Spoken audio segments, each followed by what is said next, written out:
किसी सिद्धि के लिए नहीं, वैसे नहीं। सामान्य शगुन के लिए जलाते हैं पूजा गृह आदि में, तो कोई बाधा नहीं है। बाकी ऐसे अखंड दीपकों का घरों में जलाने का उल्लेख नहीं मिलता।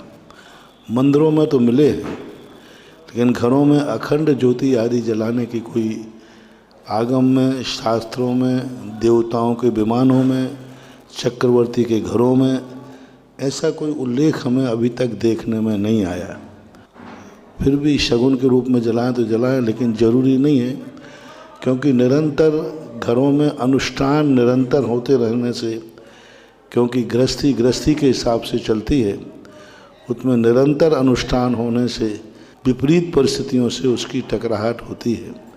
अखंड रूप से होना नहीं चाहिए वैसे घरों में। सबसे बड़ी चीज़ ध्यान रखना, दिवाली वगैरह के दिन जलाना है तो उस दिन उतनी पवित्रता रखना चाहिए। जब अखंड दीपक जल रहा है तो वो अनुष्ठान है, और जब घर में अखंड दीपक जल रहा है तो आपको ये भी ध्यान रखना पड़ेगा 24 घंटे पवित्रता का, बहुत पवित्रता, परिणामों में विशुद्धि का, घर में गलत कार्य नहीं हो, क्योंकि अखंड दीपक जल रहा है। और अखंड दीपक एक कहना चाहिए अनुष्ठान हो गया। तो अनुष्ठान के यदि है तो 24 घंटे आप पवित्र रह नहीं पाएंगे, पवित्रता रख नहीं पाएंगे, तो फिर उस अनुष्ठान का अभिनय होता है, उपेक्षा होती है, तो उससे नुकसान हो जाता है।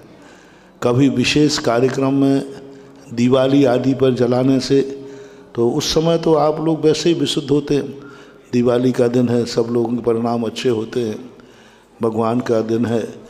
तो ऐसे दीपक जलाने के बाद सबसे बड़ी चीज़ उसका सम्मान कर पाओगे, पूरे घर में पवित्रता रख पाओगे क्या? उस समय उसका सम्मान होगा तो ही जलाना चाहिए, अन्यथा तात्कालिक किसी विशेष को जला करके और उतना ही रखना चाहिए।